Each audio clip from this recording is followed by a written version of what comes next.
Salute out there, everybody. You got Bruce Goes and you got Mad Chad over here, man. We're cooking up a little bit of a Donald Curry fight, man. Donald Curry and Lloyd Honeyghan, man. Back in September of 1986, bro. I remember it like it was yesterday. I'm here with my brother Mad Chad. We're gonna keep the discussion going on it, man. It was, it's one of these days today, man. There was actually nothing for us on to watch. I talked to Mad Chad earlier. He says, why don't we throw a fight on there and talk up a fight? And so I said, yeah, man. We thought about it, and the welterweight division. Everybody's talking the welterweight division today. You notice that, Mad Chad? Bruce, it's so relevant, and hey, shout out to everybody. Shout out to Bruce Goes. Bruce, we were discussing earlier just how the similarities between the cast of characters with the older veterans, with the young and up and comers, and the welterweight division, such a fun division. In this fight we're going to be talking about, Bruce, this was a huge fight. They weren't giving Honeyghan much of a chance, but it was for the ring, it was for a big belts. It was belts in line, and Donald Curry was the best thing since sliced bread. I mean, this kid was getting so much hype, and he was so brilliant to watch, Bruce. 86, I'm a junior in high school, and Donald Curry was a bad man, the Cobra. And but that welterweight division, and it kind of so many similarities to today, but different. You know what I'm saying, Bruce? Oh, absolutely, Mad Chad. Let me shout out my brother Macadocious Mac of the South in here, man. Iceman, my brother. I got the Toka 2 going. You know that. Thomas Jones, man. Your boy Jock Swimming here, sliding counter. Thanks for coming in, bro.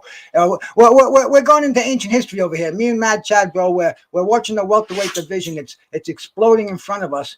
And then I'm looking at I'm looking at some of my old magazines, and I'm kind of having a little bit of remembrance here. And I'm looking at this fight we had in 1986 and the whole welterweight division. I mean, the similarities between that and today, it's kind of uncanny, Mad Chad and guys out there, bro. Oh.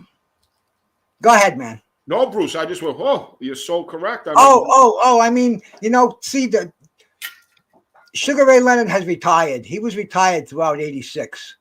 And Thomas Hearns was moving up. So the welterweight division was relatively wide open, but yet the titles were vacated, and Donald Curry, he won the WBA title, and then he won the WBC. He beat Milton McCrory, and right, the IBF. And he got the IBF title too. I can't remember who he won that one from, but regardless thereof, he was the undisputed welterweight champion at the time. He was ranked Honeyghan. He was a top contender, but nobody had ever heard of the guy.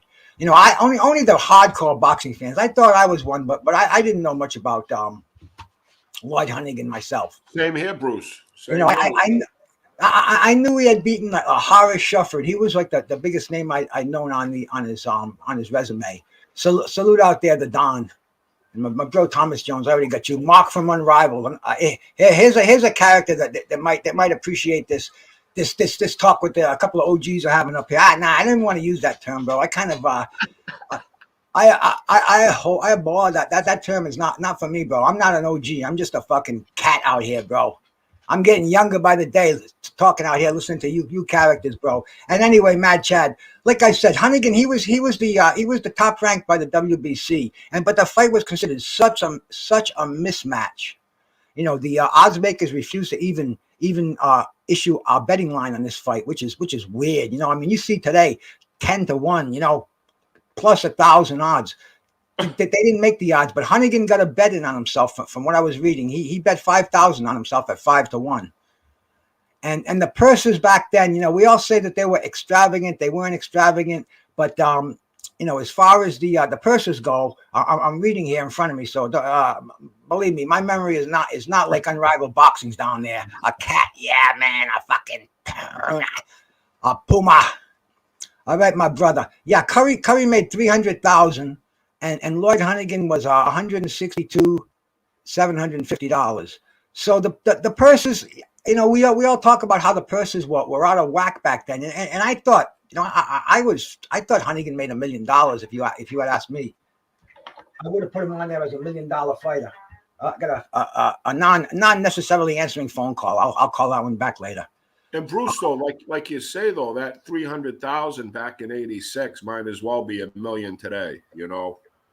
Oh yeah, absolutely, bro. I mean, you could buy a fine mansion for that today. Where 300,000 today. This is where fighters turn their nose up at it. They don't want to do it for the glory, bro. They want that it's a business now. But you look at this. You look at this fight, probably the biggest welterweight fight. Well, I don't know about because of Honeyghan not being as popular, but man, after this fight, did his stock rise? Oh, huge. But, yeah, oh yeah.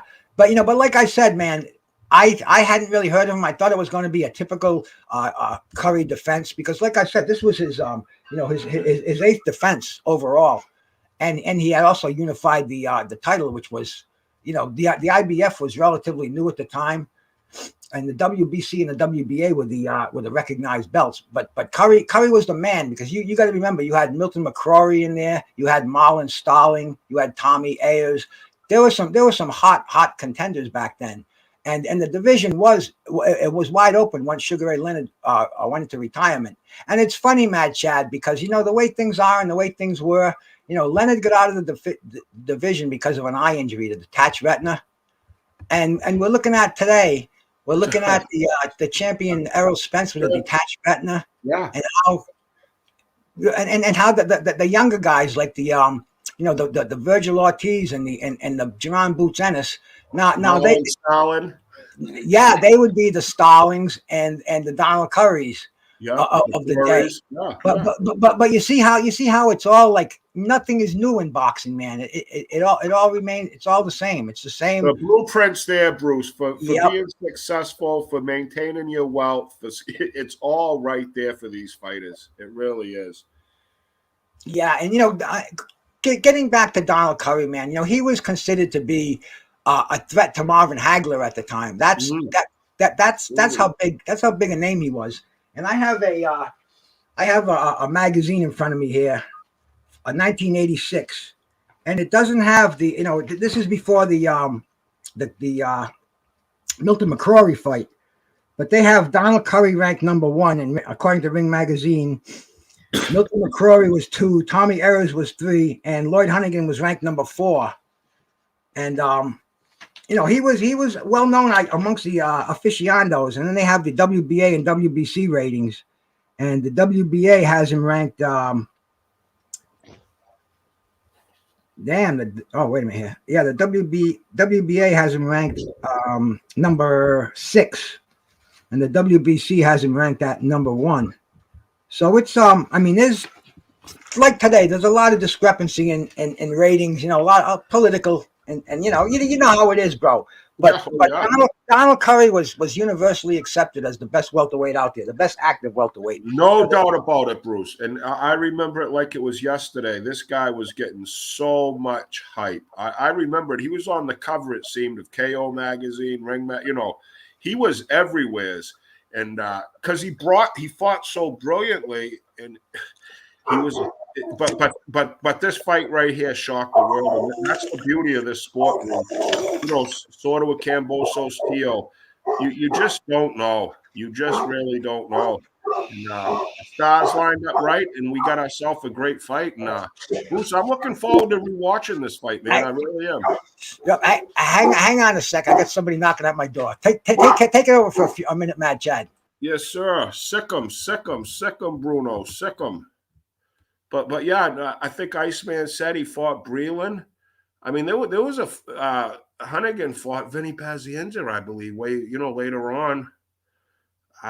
Just a lot of. It seems like it was almost yesterday, but 1986 was so long ago. And like Bruce was saying, I mean, a $300,000 payday in 1986. That's a good chunk of change. I don't know the inflation, how it works out to today's, equivalent, but they were very active, and Donald Curry had a wicked movement, wicked hand power. He had power. They called him the Cobra. And like I say, I wasn't too familiar with this Honeyghan kid. In 86, I was a junior in high school. I was 16, 17 years old, paying attention to boxing. It was on all the time.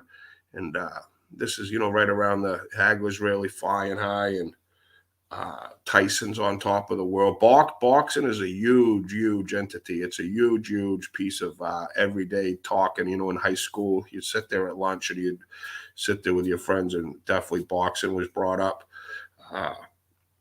But in such a brilliant fight, like I'm saying, no one gave Honeyghan a chance, really. I mean, this was supposed to be a foregone conclusion that Curry was going to go in there and just blow this kid out. And I think it was in maybe Atlantic City or Las Vegas, the fight. I think Bruce just mentioned it, but I don't think it was in London. It was definitely in the States. And the apple cart got up started. They flipped it. Everybody. They flip it. And the similarities to something like where I'm not too familiar with Honeyghan and what he had to do there. Crush the legend, Thomas Jones, unrivaled, slide and counter, Alex Alberto. Yeah, this is my third day off in a row. I think I might have a little bit of that Octavian. No taste, no smell, headache, drink a lot of water, a little congestion, aches and pains, but definitely runny nose. The headache's been the worst part about this little ailment, is just a headache. But it's kind of subsided. I'm on the Aleve on the water. Probably got a couple gallons of water down right now. But this is going to be fun to check what's going on. Hopefully Bruce is all right. Hopefully everything's all right down there in Rhode Island, because I heard Bruno getting pretty aggressive down there, and it's going to have to take a big character to come in there and wrestle around with Bruce, because Bruno is a certified killer. I'm back again. Bruno didn't kill anybody. He was going to. I had to pull him off. That's what I figured. Just a local delivery man. So where are we at, Matt? Hey, salute out there. Crush the legend. Make sure you catch everybody in the chat, Matt, Chad, because somebody just poked out an eyeball of mine. I'm walking around here half blind and can't see in the other. So you're going to have to keep an eye on that hot chat for me. Make sure nobody gets out of here unscathed. No, we're good. We're good. Thomas Jones, I'm all good. Just a little bit of the ailment, you know what I mean? It's all good, but the headache, that's why, Bruce, it's so important when you wake up and you just open your eyes and you don't have no pains and you go, wow. If you can wake up with health, you should be able to get anything done, or at least give it one heck of an effort. And there shouldn't be much complaints if you have your health, to be quite honest. Fact, Mad Chad, because without that, what else is there? You can have all the wealth, you can have everything, the knowledge you can't use, you can have at your disposal the finest women, the finest weed. It doesn't matter, bro. You can be driving around in the Lambo, bro. If your health is not up to par, man, forget it. You're not going to get off that couch if you're lucky. Yeah. The party's fucking over before it started without health. But Bruce, let's get this fight going. Like I say, I'm looking forward to rewatching this fight. I think I watched it a few years ago, but I remember it being a real exciting fight where people were paying attention, because it was Donald the Cobra Curry. I mean, this kid was he was basically one of the biggest stars in boxing. Like I'm saying, Bruce, this is all during the Olympics, I think, 84. But boxing was on fire during 86. I want to say Tyson was big, and boxing was buzzing. Yes, it was. I mean, it was the birth of Showtime. HBO was still peaking. They had Knockout Boxing, which was a monthly pay-per-view show, and they had some of the best fights. That's where you saw Evander Holyfield and Burt Cooper. That's where you saw Morrison and Mercer. They just have a great fight every month, and it would be a pay-per-view. But cats like me who knew how to get around that, we didn't have to deal with problems like that. But anyway, Mad Chad, let's get this fight going here. We see Lloyd Honeyghan in the ring, 26 years old, out of London, England, and we'll definitely check this fight out. We'll take us back in the time machine. I'm back there now, brother. I'm enjoying some. My Toka 2 from the 70s is still kicking over here, bro. And we got a good picture there. There's the curry. It's crystal clear, Bruce. And shout out to Alex Alberto, and shout out to David Diamante. Hopefully he recovers well. I heard he got in a wicked bad motorcycle crash, but I heard he's going to survive And but he busted himself up pretty good. I heard that his hair got caught in the spokes of his motorcycle. Wow. No, I don't know if his hair got caught in it, but hopefully he's all right. Definitely, probably the hair probably helped save him. You know, if he hit his head with the helmet on, because he definitely has a lot of cushion there. I heard he hasn't cut his hair since 1978. I wouldn't doubt that, bro, because that is the. I couldn't imagine how long it would take to grow hair like that. I mean, for me, forever. That was days of future past. But I mean, dude, he'll put anybody on the island of Jamaica to shame with those dreads. Yeah. And shout out to my pro Crush the Legend out there, man. Always good to see you. Shout out Crush for sure. But shout out to David Diamante, Speedy. Yeah. Sure. He's part of boxing, man. He is definitely one of the characters of boxing. All right, so we're looking at Donald Curry circling around. Lloyd Honeyghan, like I said, man, the best that Honeyghan could get on himself was 5-1, which he took.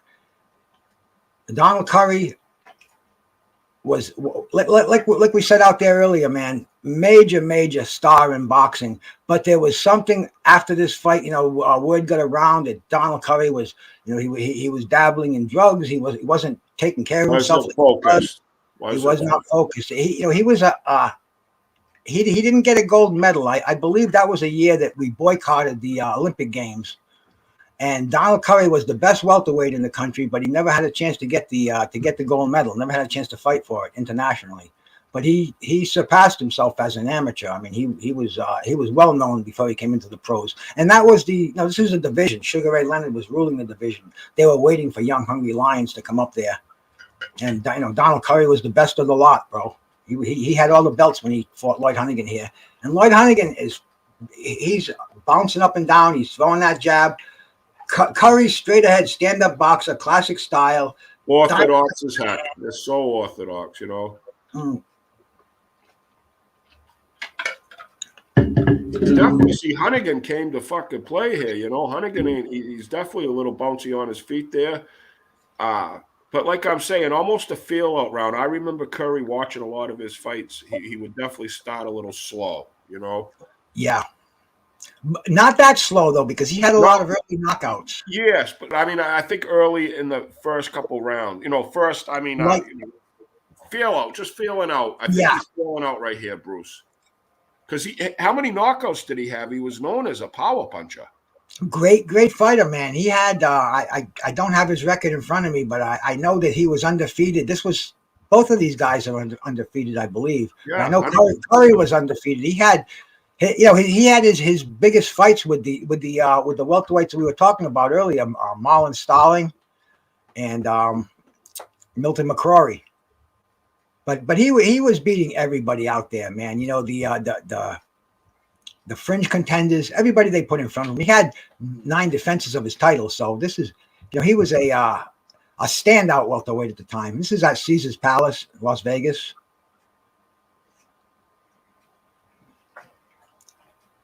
And I remember this fight in particular because I was hanging out with a British woman at the time, and her parents were big on boxing. Bruce, was this fight in Atlantic City? Caesar's Palace. Was it at Atlantic or was it in Vegas? Atlantic City, I thought, Bruce. Okay, Atlantic City then, bro. I might be fucking wrong, though, Bruce. I'm just saying. No, man. It makes sense because it looks like a smaller arena than the big arena at Caesar's Palace. But I don't want to turn the volume up. Atlantic City, New Jersey. I just see it, Bruce. Okay. Now his trainer there, I think his name is Gorman, isn't it? Dave Gorman? Yeah, I think that sounds right because he reminded me of Gorman from the Red Sox, Mike Gorman. Yeah, because he's right. It came within 2 rounds or less. Look at that, Bruce. Like you just said, he wasn't fucking. But he's definitely feeling this. But he definitely had respect for Honeyghan. Oh yeah. Well, look at Honeyghan. I mean, Honeyghan's undefeated too. Like I thought he was. I wasn't quite sure, but he's. And Honeyghan just looks like he's into this fight. I mean, he looks like he's ready to go forward. Curry, we said, like we said before, he wasn't really prepared for this fight. He wasn't ready for the competition that was coming after him. Salute to my brother Mo Boxing up there, man. Yeah, like Mark said, Curry processed in that first round. Oh, he got wobbled. He was wobbled.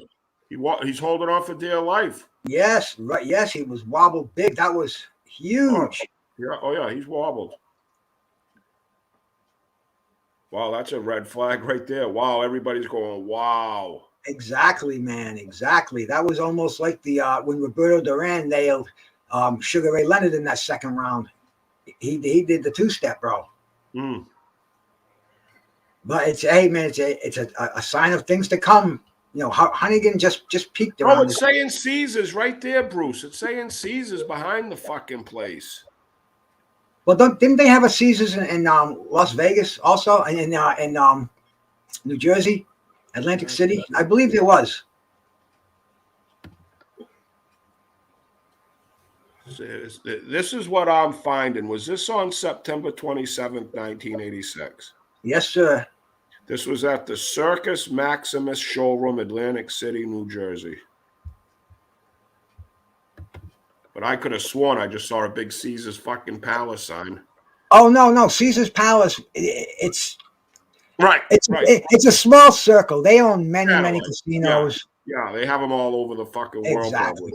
Oh yeah. I mean, Bob Wynn. I remember he was the matchmaker. Yeah, huge. Bob Wynn was huge. And he was doing matches. He was booking fights at Mohegan Sun and Foxwood, up and down the East Coast, not to mention Las Vegas and the West Coast. But yeah, you know how the business of boxing is. That's why I hate it, bro. This is what I love when two fighters get together. Yeah. Especially undefeated fighters with belts on the line. Let's go. Mm-hmm. Castano Charlo. I'm so excited for that fight happening again because it's undefeated fight. It's just a fun fight with all the belts. Shout out to my brother Electro Jet out there and George H, man. Salute to you, man. Thanks for stopping in, both of you, bro. Appreciate it. Hit that like button. See, Bruce, I can't see the because I got it on big screen, the fight. I can't see the comments. I got a pretty good eye on him over here. My brother Electro Jet out there. I'll highlight a couple of them over here if I still remember how to do that. Well, I'll keep it. Yeah, this is. Where's my little mouse? Yeah, Curry definitely has this fucking respect of Curry knows he's in a fight right now. Yes, he does. Hey, my brother Scrapbook Boxing is up there, man. Shout out to Scrapbook Boxing. Hey, Scrapbook, I bet you were sitting at second row at this fight. I think I'd bet my left testicle on that one, bro. Were you there or what?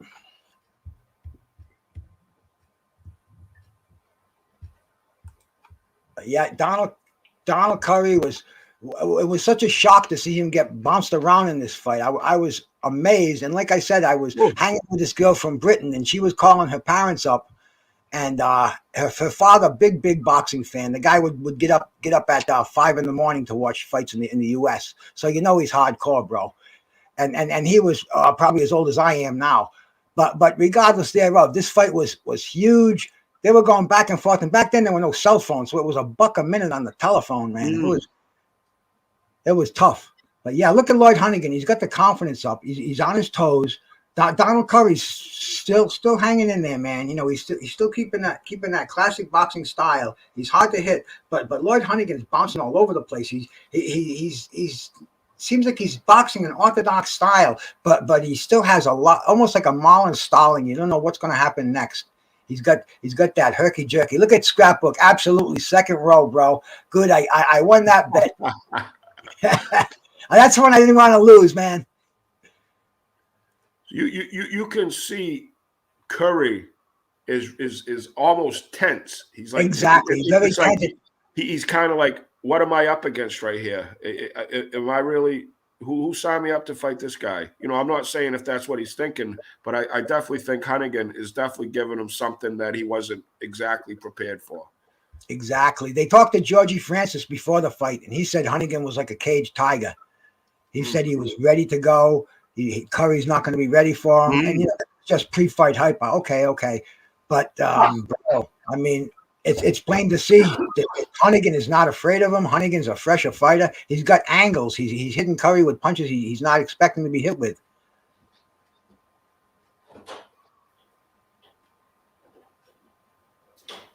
Yeah, no, Honeyghan's going for some body shots. Nice uppercut inside. Curry's trying to keep him on the outside. No, but Honeyghan doesn't want to hear it. Honeyghan wants to get inside. He's coming in with the shoulders, with the elbows.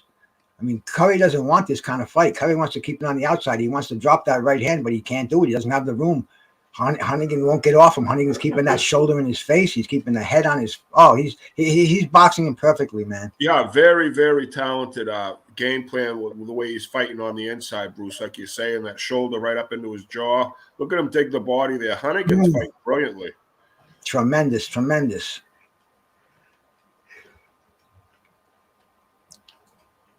Donald Curry, he looks like he's trying to figure this kid out. He's trying to figure out what's going on with Honeyghan, but Honeyghan's just relentless. Even moving backwards, Honeyghan's throwing combinations.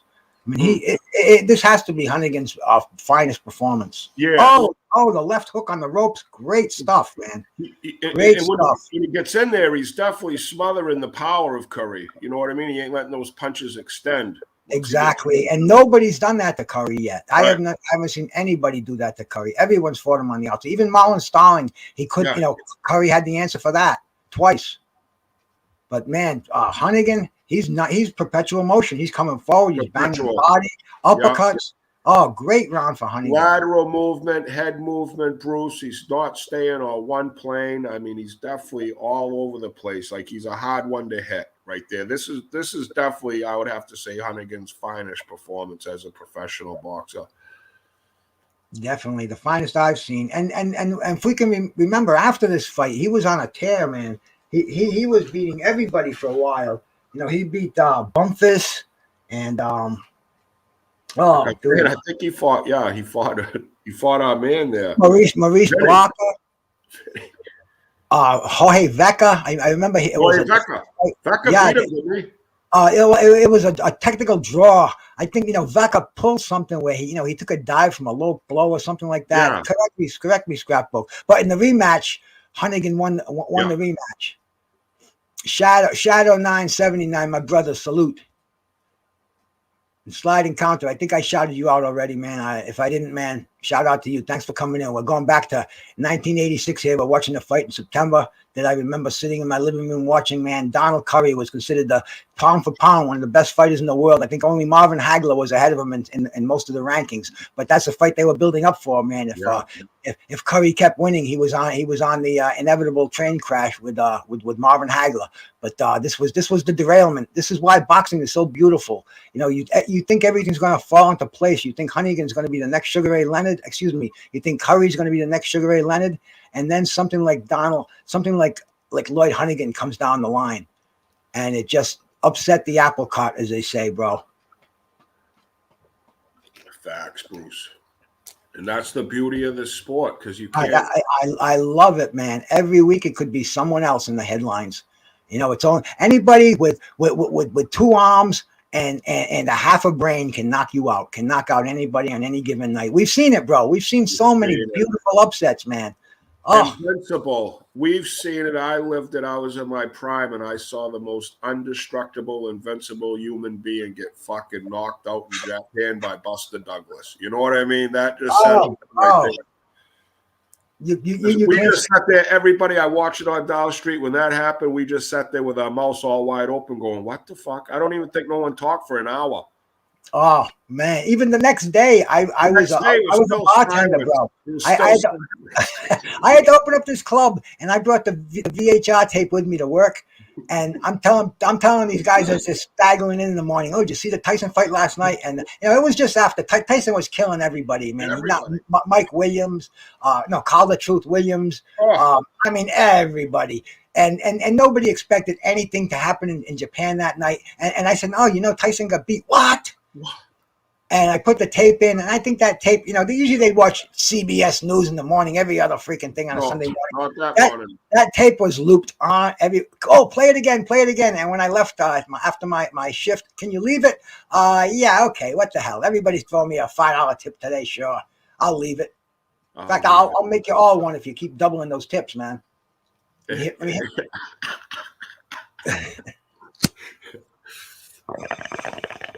The beauty of the feints, these guys are feinting a lot, but both orthodox. But like you're saying, being able to work on the inside. Curry just got a nice uppercut on the inside. Very nice right uppercut. And I really pay attention, Bruce, to a lot of how fighters work on the inside when they're in there kind of roughhousing and stuff, because it's really a part of boxing that a lot of people just ignore.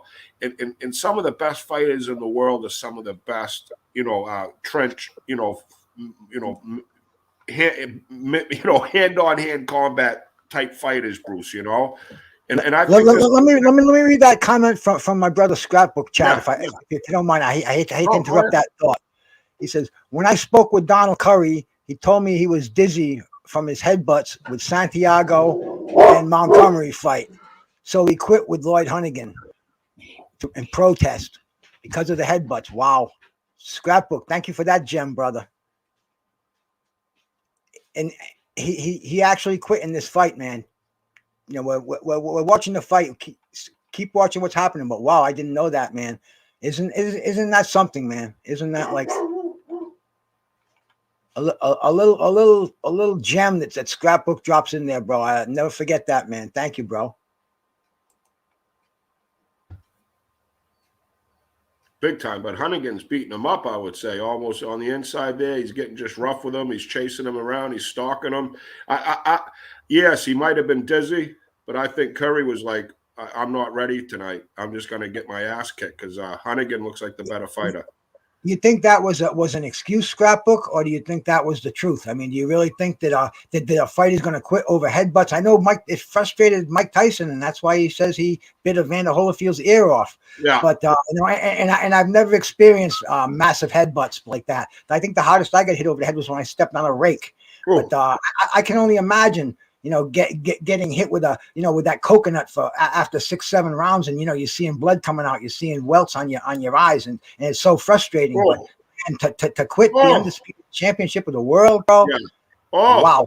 You overcome when you sign up for that. You're dealing with headbutts, low blows, rabbit punches. That's part of the game when you sign up for this. That's just part of the game. Look at the nice shot right hand by Honeyghan. Once again, he's showing Donald Curry what's going on. I mean, I can see the headbutts, but honest, I see more offense, more legit offense than I do illegal headbutts. Like right there, he's leading with his head. He's coming in, but man, isn't that wow? Nice inside combination. Curry is taking him. Honeyghan is taking him apart right now. Curry can't get distance. He's getting smothered. Every time he holds on, he's getting ripped with combinations on the inside. He doesn't know what he wants to do. Honeyghan almost using that crab defense. Digging the body. Yeah, some of those strayed low, but hey, man, that's, the referee doesn't call them. They're not a foul. Xavier Moran, great referee. That's it. Well, hit him until you get warned, and then you get a point deducted. You know what I mean? Exactly. If you're in a fight and someone's rabbit punching you, Yep. Oh, it's getting good. Oh, Honeyghan's controlling this fight. Action. What a round, man. Wow. There's been a lot of look at this fight. Hyphy, salute my brother. Thanks for stopping in, man. Bruce, they are digging deep right here. What's on, bro? I'm hitting on some heavy duty lamb's breath, brother. Oh. No, man, I'm hitting on some chem dog right now, man. Out of that Toka 2. Nothing I like better than bombs and boxing, man. Matt Chad, you woke me right out of it today. Love it. Oh yeah, look at and Curry looks like he knows he's in a fight now. Yeah. I think reality has set in. Look at his facial expressions. Now is reality stayed out so late last night, I think he's thinking. You think reality is saying, I don't need this, man. I can get out of here and just go back to Texas and have my fun? Or would he bite down at a mouthpiece and say, time to kick ass, man? Is it Con Sean, brother? Salute, bro.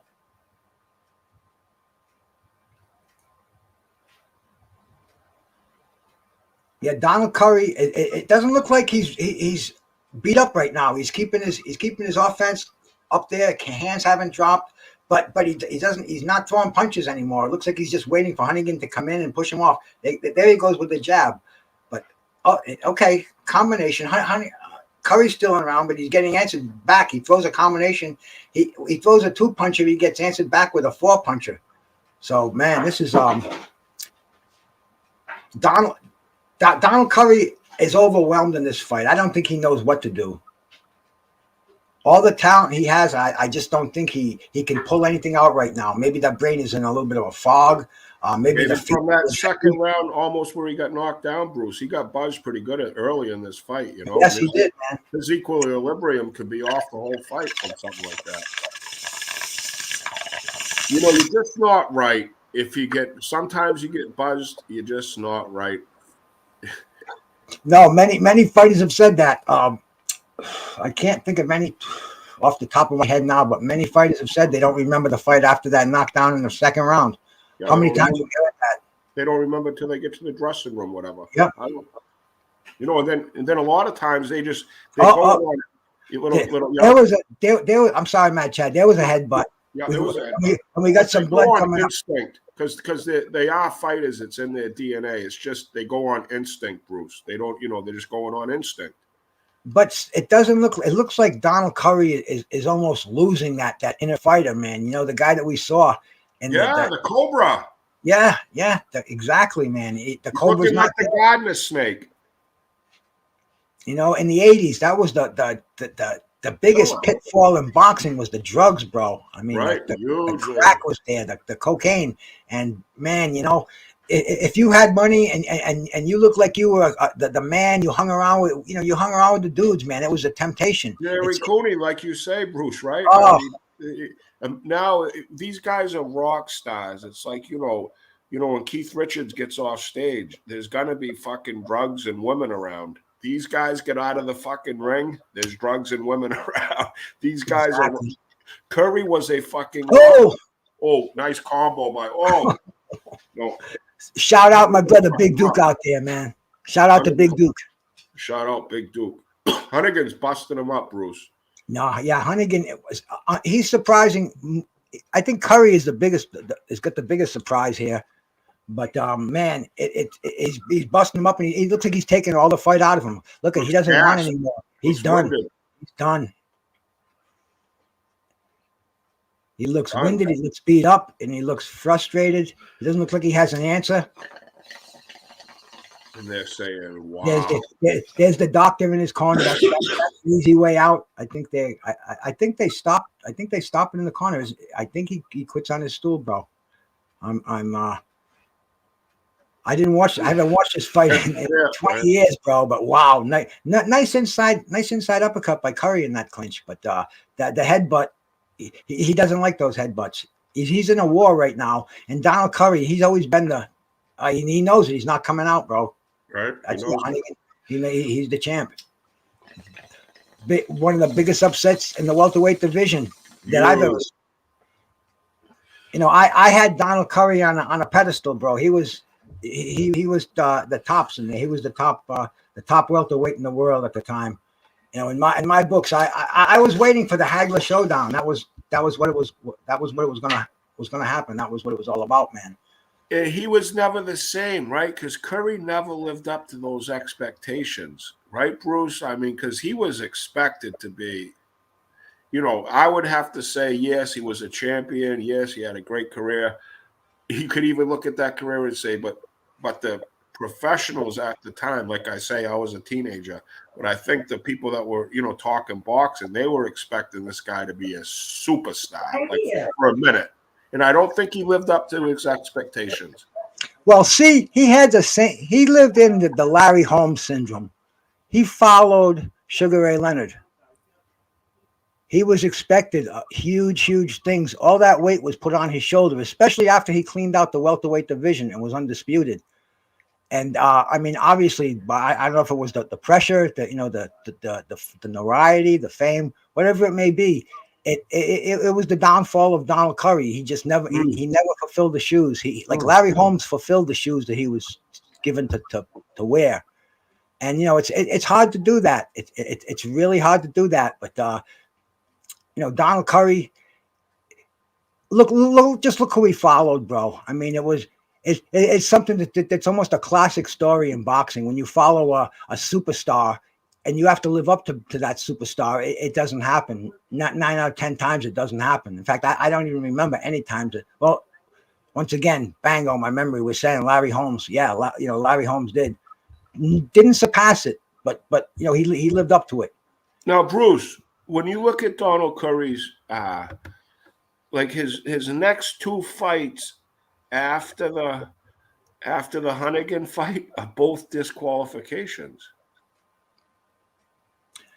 That's something that that the same thing happened with Honeyghan himself. Once he started to lose. But yeah, Donald Curry, he went down after the fight. He didn't.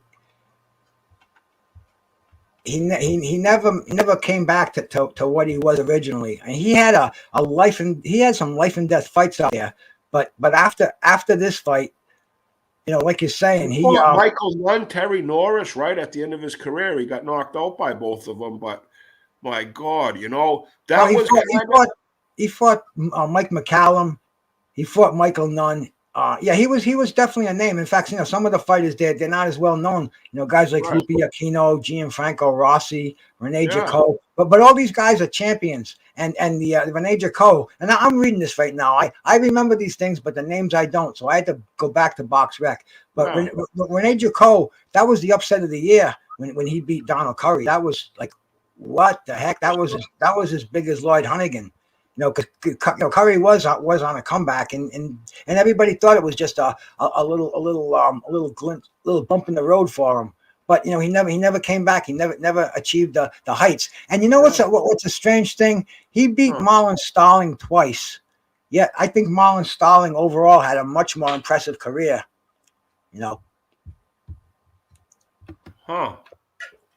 So it kind of like.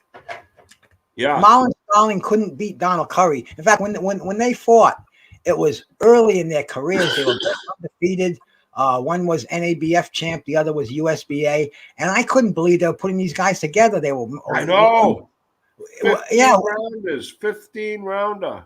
Well, this was they fought twice. The first one was a 12 rounder. It was it was for the United States Championship, USBA and NABF, when they were considered big titles at the time. And I couldn't believe they put those two together. Wow. I'm like, they're putting two Cadillacs in the ring. They never, and it's something that you'd never see today. Almost like we saw with Sanchez and Ajagba. Right. But if you put Ortiz and Boots in there together. Yes. You just don't see that anymore. But look what came out of it. Marlon Starling lost twice to him. He lost a 15-rounder, like you're saying, and he lost a 12-rounder. But yet he went on to achieve multiple world titles. Marlon Starling, Hall of Fame for sure, bro. Bruce goes. I don't want to tell you what to do. You know what I mean? Because I never tell you what to do. But where you sit, better not, Matt Chad. Never in a million years. But I see a whole shitload of nice, interesting people. Maybe if someone wants to hop on, Bruce, you know what I mean? If you plan on sticking around for a minute and seeing if anybody else would like to chop it up about these welterweights. Because I know if like blood boxing was around, he'd be flying right up here. He just loves those, and it just opens up a lot of memories when even you bring up like a Milton McCrory and Stalin Marlin. Right. I mean, these guys were on all the time during the 80s, and they were action-packed fights, like you were saying. They put Stalin in with fucking, we just watched them. Curry, they were both undefeated fighters, putting two Cadillacs in there. I mean, let's go, Bruce, right? I mean, you don't see that no more. You just mentioned now Jefe Ajagba, and Frank Sanchez.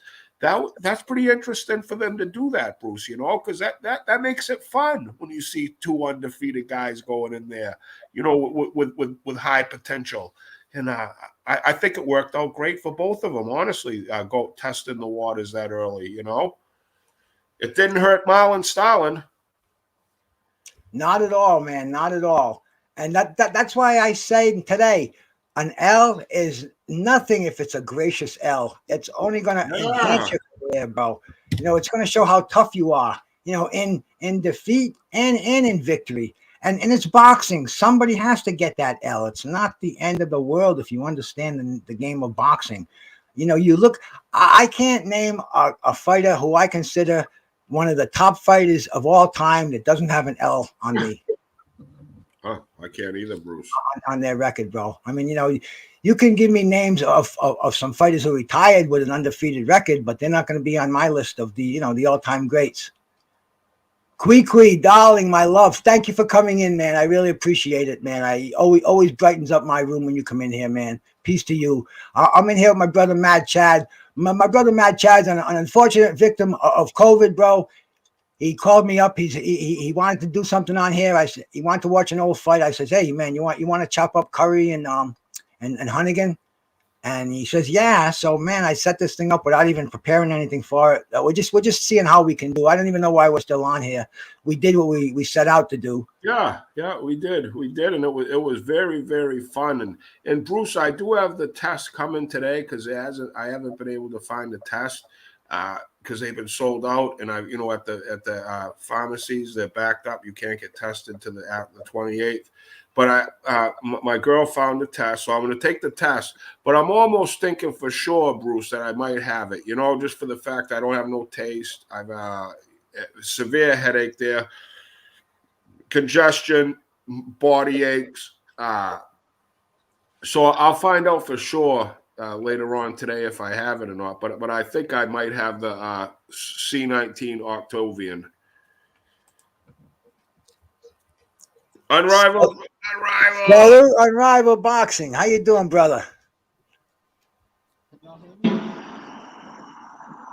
Hello. Can y'all hear me? Can you hear me? Yes, sir. Yeah, I just wanted to. I want to, bro. What's up?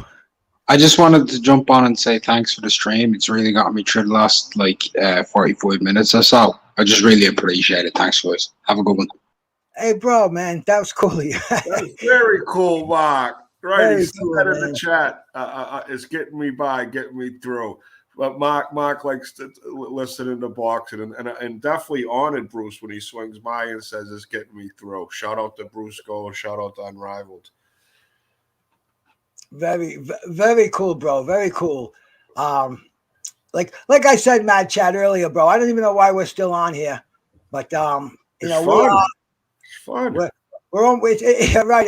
It is kind of fun, and I got my Toka 2 over here, and Kui to keep me company.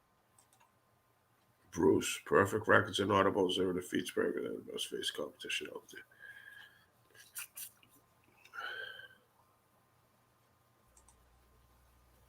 What's up, guys? What's going on, Electro Jet? I enjoyed watching that boxing match. That brought back a lot of memories. Holy shit. Those are the days I miss, man.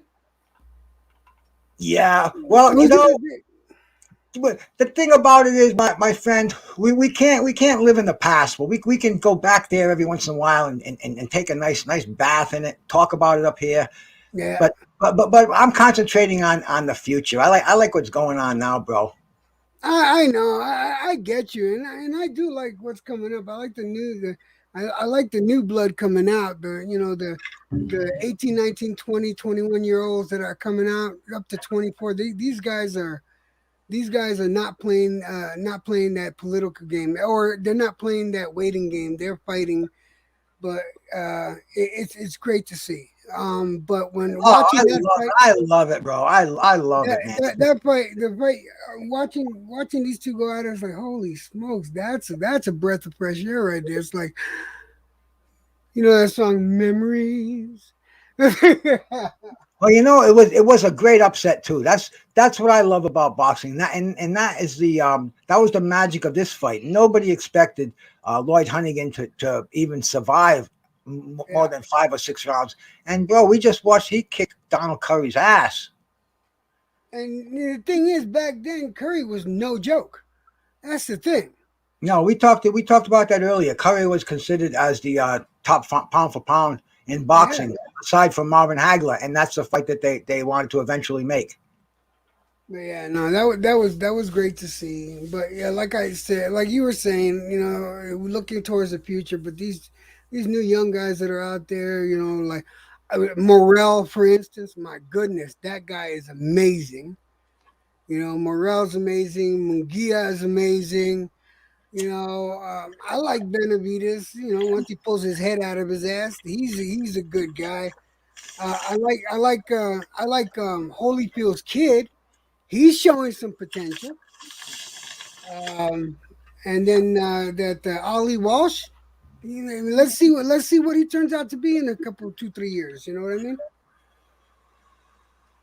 I like these guys. I'm looking forward to seeing these guys blossom into like some great world champions and stuff like that.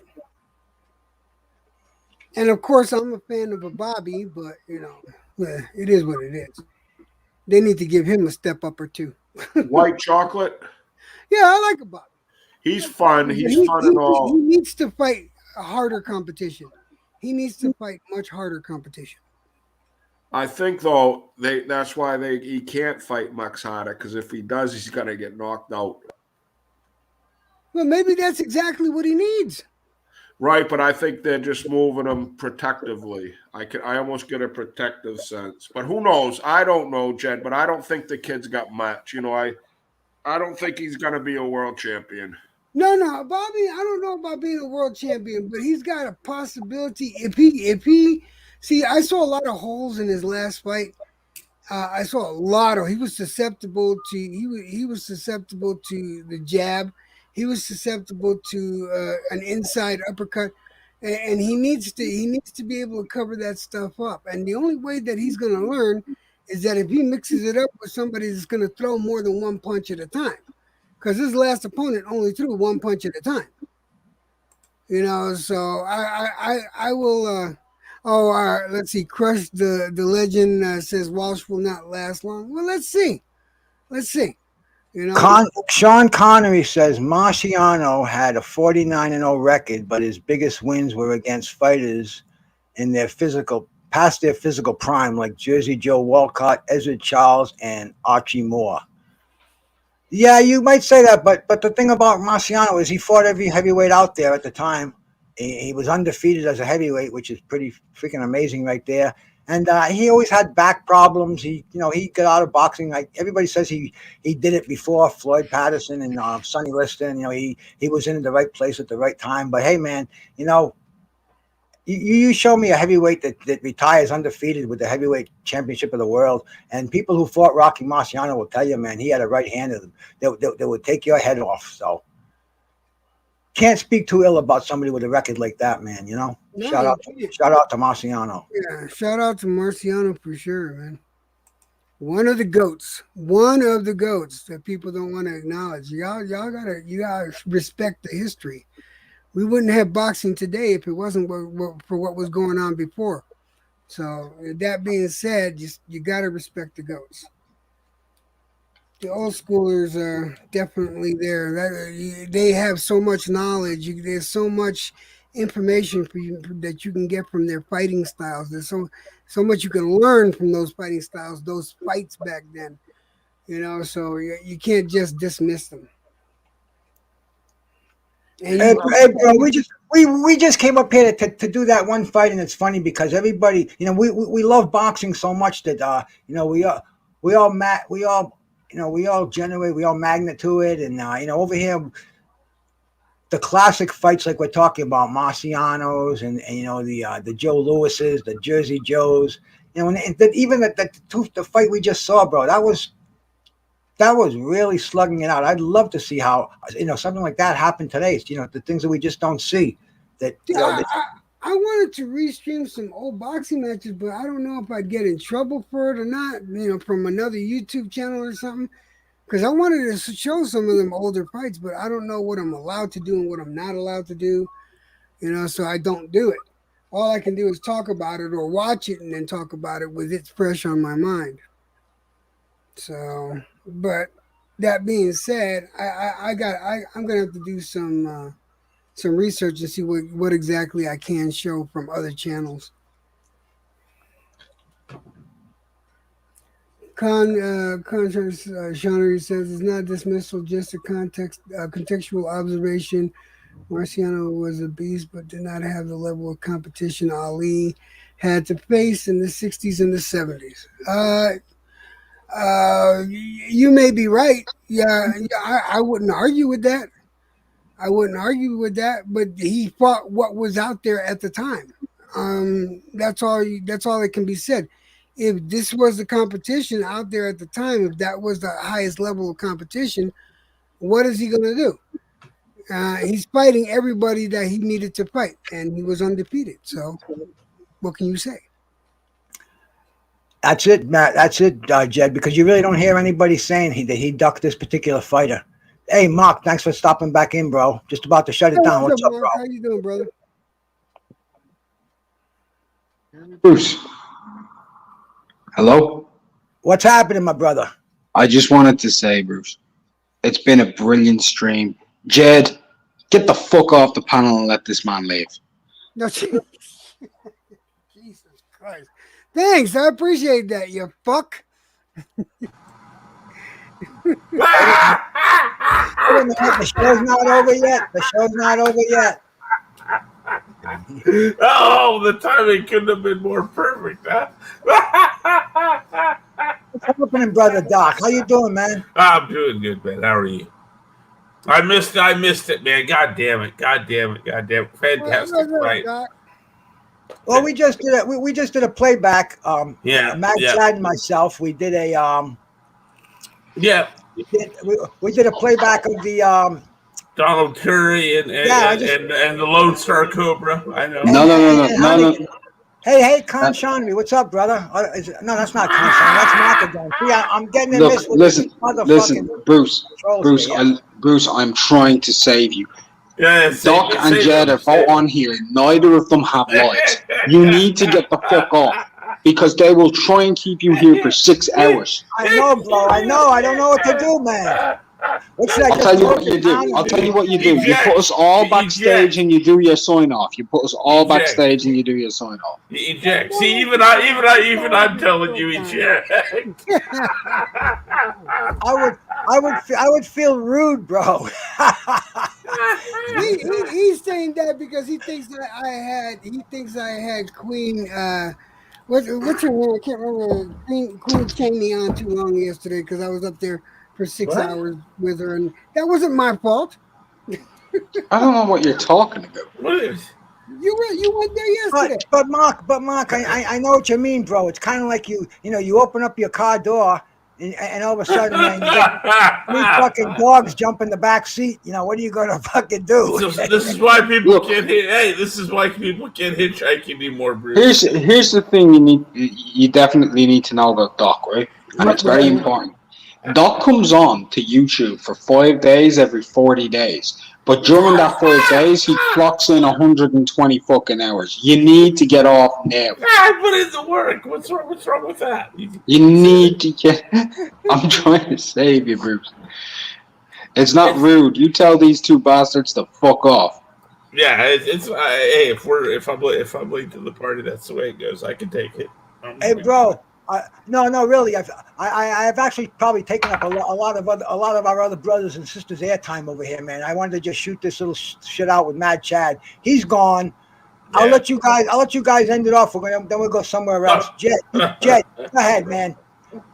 Say your goodbyes. I just want to say thank you for letting me up. Thank you for the stream. I appreciate it. It was a nice throwback. I really did enjoy it. It brought back a lot of memories. So I appreciate that. Thank you. Hey, thanks for stopping on, bro. Doc, you want to say something for a minute or 2 or 3 or 4 or maybe 20? No, just apologize to yourself for letting me on when you're trying to get off of here. Fucking Mad Chad said to drop a link. I don't know why he said it, but I did. Oh, no. And here it is. Anyway, Doc. I appreciate it, man. I've been for too long already, bro. Yeah. Well, we'll run into each other at some point. Like Mark said, 5 days out of every 45, roughly. Yeah. You're clocking 3 weeks work in 5 days. There you go. That's right. That's right. All right, peace, guys. You don't have to go home, but you can't stay here. Yeah. Hey, Mark, thank you, bro. I was gonna close down, and you fucking saved my ass, man. Peace. I appreciate it. I just really enjoyed that stream, and I didn't want it to end up being ruined because the second Jed jumped on here, what's Jed start doing? Talking about fucking Nico Ali Walsh. How the fuck do you get to Nico Ali Walsh when you're having a stream about Donald Curry and Lloyd Honeyghan? Come on. Have a good one. Boxing is boxing. I understand that, man. You understand that. Hey, Jed wanted to talk about the current stuff. I think I might have even mentioned it in one of my closing remarks that I was going to make. But hey, bro, it's all love, man. It really is, man. I appreciate everybody that came up here. I appreciate you, Mark, for setting us straight at the end of this show. Mad Chad, Crush the Legend, Shadow 9, Con Shonery, Mr. Pads. Who else is in here that we forgot? Unrivaled Boxing, of course, my brother. Crush, I talked to you. Kui, of course, man. I guess that's it. Anybody, Almond Brown, thanks for coming in, sister. Anybody that I didn't shout out, man, nothing but mad love. Bruce goes, he's signing out, man. You know what I'm saying, man? Peace.